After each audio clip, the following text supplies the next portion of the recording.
E aí pessoal, você que acompanha nosso canal aqui no YouTube sabe que a gente está sempre falando de projeto, da importância dos projetos arquitetônico, elétrico, hidráulico. Tudo isso é muito legal, a gente vai continuar fazendo esse tipo de conteúdo, mas agora eu queria dar aqui um próximo passo. Beleza, tô com o meu projeto na mão, aprovei na prefeitura, qual o próximo passo? Então, para isso, a gente vai criar uma série aqui no YouTube que é um diário de obra, ou seja, eu vou construir uma casa junto com vocês do zero, passo a passo, para a gente ver junto quais são as dificuldades de uma obra. Eu imagino que tenha muita gente que acessa nosso site e não tem a menor noção de como é construir, nunca passou por isso, mesmo na família, nunca teve um caso, às vezes mora em apartamento ou compra casa pronta, né? E tem muita dúvida em relação a isso. Então a gente vai fazer uma série aqui no YouTube mostrando passo a passo do diário de uma obra. A ideia não é nem ir tanto para o lado técnico, é mais para mostrar como administra mesmo, quais são os profissionais, quais são as dicas. Então, vamos lá. Bom, então eu estou aqui com o terreno da obra que a gente vai executar. No caso aqui é um condomínio, o terreno tem 15 por 30 metros e geralmente nesses condomínios você tem um recuo frontal, que no caso aqui é 5 metros, onde você não pode construir, a casa começa a partir desses 5 metros. E uma outra característica aqui é que é um terreno em declive. O que isso significa? Que a altura da rua ela é mais alta do que o fundo do terreno. Ou seja, o terreno ele vai descer aqui nesse caso em torno de 2 a 3 metros. Tá? Eu particularmente gosto desse tipo de terreno porque a casa fica no alto, então a gente constrói a casa como se fosse plana e faz um muro de arrimo e um aterro lá no fundo, elevando a altura da casa. Acho que isso fica interessante até em relação ao vizinho do fundo. Então se você quiser ter uma sacada, uma vista para o fundo, a casa de trás, o vizinho de trás não vai ficar na sua frente, né? Então eu vou abrir aqui o projeto. Não vou entrar em detalhes, tá? É só para vocês entenderem aqui como é que é a casa. É um sobrado, então é bacana porque tem piscina, tem escada, fica um exemplo bem completo para vocês aí. Tá? A gente fez uma leve descidinha aqui, tá? Não quis também afundar demais a casa, porque senão ela perde um pouco a imponência, né? A gente só desceu um pouquinho para o muro de arrimo lá de trás não ficar tão alto, né? Bom, então é isso, pessoal. Não vou falar muito de projeto, vamos direto para a obra.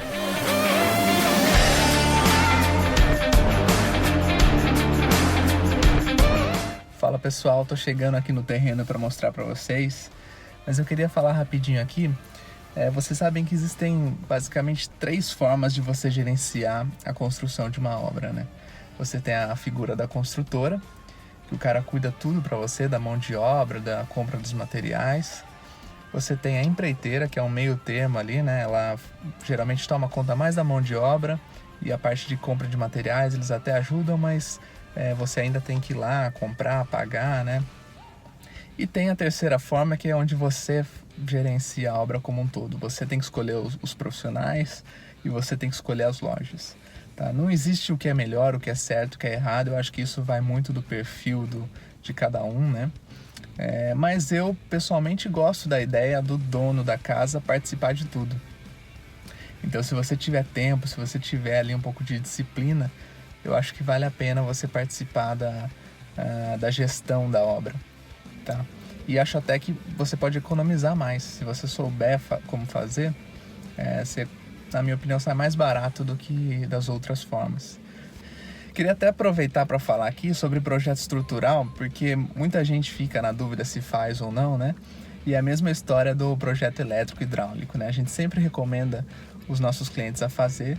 Primeiro, porque você garante uma qualidade na construção, um planejamento muito melhor. Mas do ponto de vista de economia de materiais no orçamento, eu acho que é muito bom também, é muito prático.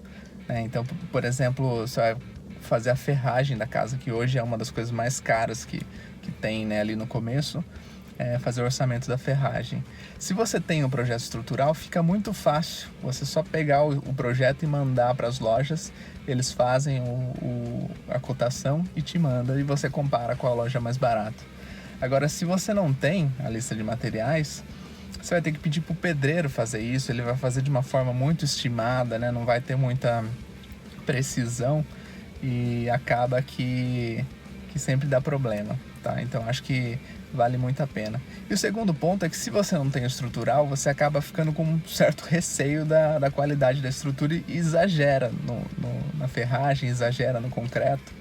Então, às vezes, para economizar no projeto, você gasta muito mais materiais depois. Então, acho que vale muito a pena ter o projeto elétrico, vale muito a pena ter o projeto hidráulico e vale muito a pena ter o estrutural. Embora a gente não faça no planta pronta o estrutural, geralmente é um escritório especializado nisso, né?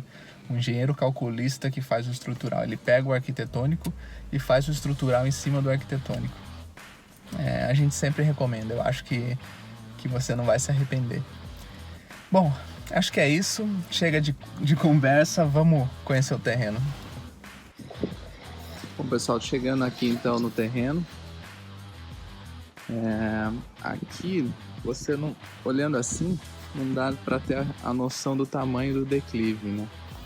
Mas se você olhar para o vizinho ali, que ele já fez o muro de arrimo, dá para ter uma noção bem melhor de que lá naquele canto, que é a parte mais baixa do terreno, você vai ter ali uns 2, 3 metros de muro de arrimo, porque a nossa ideia aqui é descer um meio metro a casa, né?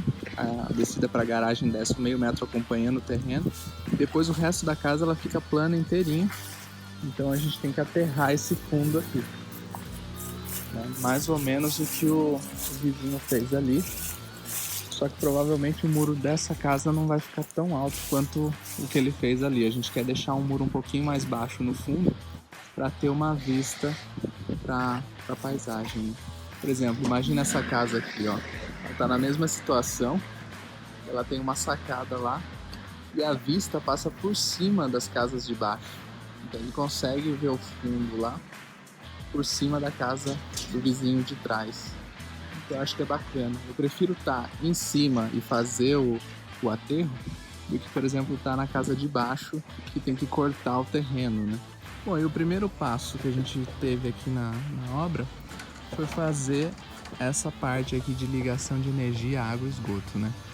Então aqui foi utilizado em torno de 500 tijolinhos comuns, 2 sacos de cimento e meio metro de areia e pedra, tá? O que você precisa ter aqui basicamente é o poste de energia, já no padrão que a obra exige, né? Cada obra vai precisar de um tipo. Aqui ele está preparado já para o modelo trifásico. Aqui embaixo você tem a caixinha da entrada de água. Lembrando que do registro para fora você não pode mexer, quem vai mexer isso é a companhia de água, né? Então você tem que deixar a passagem aqui aberta e eles mesmos vêm, passam o encanamento e instalam aí.